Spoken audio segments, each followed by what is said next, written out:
how many Ganondorfs is too many Ganondorfs? 1? 2? 5? Today we're pushing the Legend of Zelda Ocarina of Time to its limits to see all the ways the game breaks when multiple Ganondorfs are loaded. I promise you, things are going to get a little weird, so I hope you enjoy. The graphics in the Nintendo 64 have a charm to them that is forever engraved into me. But this look is also shared by one of my other favorite games, RuneScape, who is the blessed sponsor of this video. If you've watched my channel for a while, you know I love RuneScape. I was thrilled when the old school version relaunched years ago, and now they're releasing something really neat. They're called Fresh Start Worlds, where thousands of players start from scratch, and the in-game economy is brand new. It's kind of like a nostalgia overload. Everyone starts as equals. It's free to play, but also playable with membership, but the world is truly your oyster. You just create an account, run through Tutorial Island, and then choose Fresh Start Worlds once you leave. There's even exclusive achievement points to help new players as they quest, fight bosses, tackle clue scrolls, and work through achievement diary tasks. After 6 months, your progress will transfer over to the main old school RuneScape game. Or you can go early if you'd like. Full disclosure here, but I've been playing RuneScape since it first came out in the mid-2000s, and the same with the relaunch of old school RuneScape. It's honestly one of my favorite games. So if you're looking to try it for the first time or pick it back up, click the link in the description below to give Fresh Start Worlds a go. And a huge thanks to JGEX for sponsoring this video. I was kind of taken aback when they reached out. But now it's time for some Zelda shenanigans. This idea really started when I was messing around with Lon Lon Ranch and spawning Ganondorf in that area. And I was tinkering around with this with Child Link, fighting off one Ganondorf, and then I accidentally spawned another. And this got me thinking really about that final confrontation that takes place in Ganon's tower at the end of the game. At that moment, I knew I wanted to shift gears and really focus on that area. So I went there, and what normally happens is you enter this room, and you see Ganondorf on the piano, and then he turns around and faces you, and ultimately wants to take the Triforce from both you and Zelda. Zelda is trapped in a crystal, and the fight begins. But when that fight begins, this entire setup that we see is actually an illusion. All of this unloads, sort of similar to Dark Link, and we see that we're just in a square room. But let's back things up a bit. We're going to take this Ganondorf by Ganondorf, starting not at 1, because 1 is kind of boring. That's exactly what happens in the game. Let's start with 0. 0 Ganondorfs. So what if we delete Ganondorf during his piano cutscene? So he starts to turn around and flip his cape out, and he just disappears completely.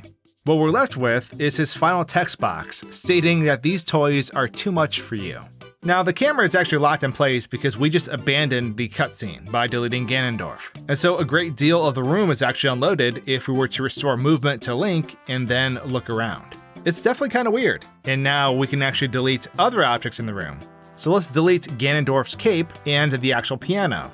So now it's just him sort of floating in this corner while talking to us, and then he does that giant purple beam of death that he shoots out, and we're going to remove Ganondorf the second he starts shooting that beam at us.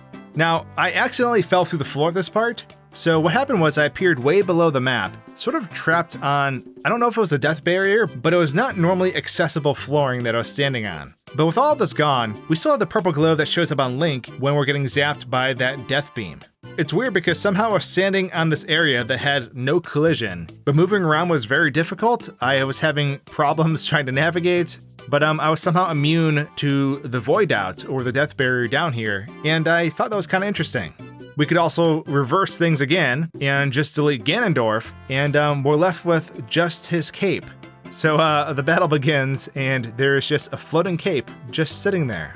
But let's move on. It's now time for 2 Ganondorfs. So summoning a Ganondorf during another Ganondorf cutscene actually starts 2 cutscenes. He will turn around twice, he will hold up his hand twice, and basically everything gets doubled. There's a twice as powerful purple wave of darkness, and all the text is duplicated and happens right after one another. But when all this is done, we see both Ganondorfs take flight and punch to the ground. And so now the battle has actually begun, and we have 2 Ganondorfs in the middle of the arena floating around. And with 2 of them, we can actually manage this. The magic attacks that are thrown at us are actually spaced out enough so we can manage them both at the same time. The magic actually does stack though, so if we get hit by the magic and fall to the ground, while we're on the ground, we can actually get hit by the magic again. So after hitting the energy back and forth for a bit, one of the Ganons did get stunned. And then I proceeded to shoot him with a light arrow, but then the game crashed. In the middle of the light arrow animation, the game just ceased to function.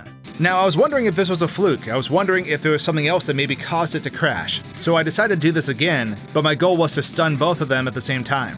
So I activate a really botched version of the infinite sword glitch, and I just stood still until both Ganondorfs were stunned.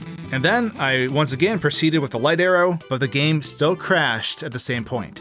This is probably due to the massive amount of objects in this room, and the additional effects that happen when the light arrow is hit that ultimately overload the game. But we are not done. We're still going further. It's time for 3 Ganondorfs. So cloning Ganondorf for this thing that we're doing actually does clone everything that happens in that cutscene. So not only is there multiple pianos and multiple Ganondorfs, but there's also multiple Zeldas and multiple energy crystals that she's trapped in. Watching 3 Ganondorfs turn around and morph into this conglomerate is kind of terrifying, but it's not long after that they triple shoot us with a death beam, and the battle begins. Now, I have to be careful and run away before all 3 of these dudes punch the ground, because 3 of them punching the ground at the same time will crash the game. To avoid this happening, I restore movement during the cutscene so I can get Link far enough away so they won't punch the ground. But not before taunting Ganondorf a bit. So I'm like jumping up and down behind him, just sort of taunting him while he's doing his spiel for the cutscene. And then as it wraps up, I know I gotta book it out of there and get to the edge of the map. But one of the Ganondorfs actually exits the cutscene earlier than the others. So he starts flying around and throwing energy while the other 2 are still using their purple energy wave. And the game does not like this, and the game, of course, crashes. So to help the game manage this amount of stuff going on, I actually turn around and face the wall in the corner so that there's not too many things being rendered in the camera's view. And by doing so, all 3 Ganondorfs finally enter the fight phase. But there's some extra things present. Up in the sky, there's still 1 or 2 Zeldas stacked inside that crystal. Not entirely sure why, but I think it's because I interrupted the cutscene, but it's kind of funny. And of course, not long after this, all the Ganondorfs began throwing their energy at me, and I realized there's another issue with this many Ganondorfs. That's a common theme, isn't it? So if 2 energy balls happen to hit something at the same time, whether it be Link, a surface, or even Ganondorf, well, the game just crashes. Doesn't matter if I have my shield out or really anything at all. As long as there's 2 impacts happening anywhere on the map, the game will just stop. This also means that one of the magics cannot be hitting Link and also being deflected by Ganondorf back up top at the same time, because that will still cause a crash. So I'm sitting here with a normally impossible version of the infinite sword glitch, but I'm using this because once again I want to see what happens if we hit Ganondorf with a light arrow, and as you guessed it, this too crashes Paper Mario. But we march on in the name of science. It's time for 4 Ganondorfs. With 4 Ganondorfs comes a lot of overkill.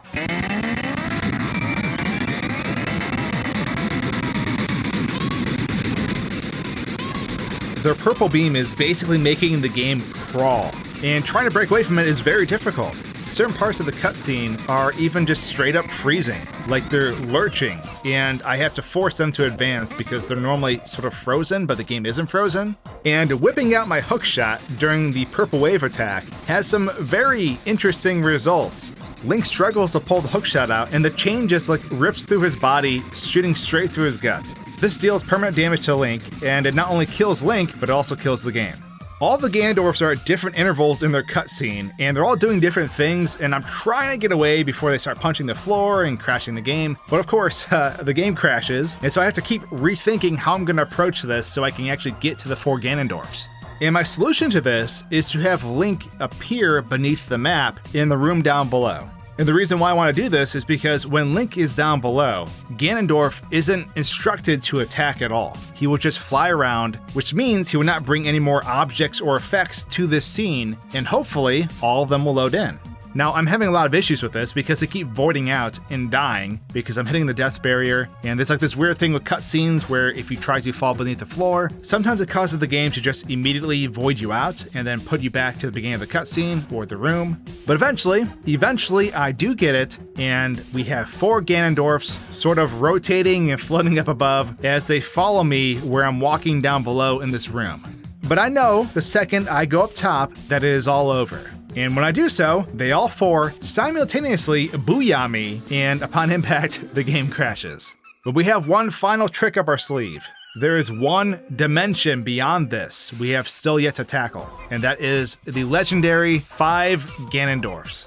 And the game is barely holding it together at this point. It's truly on its last leg.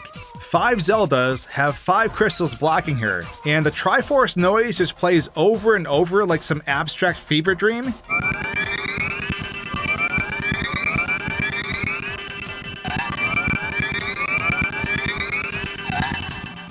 Like there's a Triforce in this room being activated consistently in one of the different timelines for this cutscene, and the sound effect just keeps playing over and over.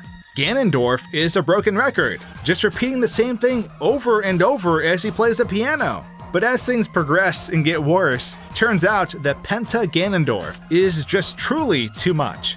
His purple energy wave is just so thick that it kills Link on the spot and punches a hole straight through the game, and this nightmare comes to an end as all of it comes crashing down.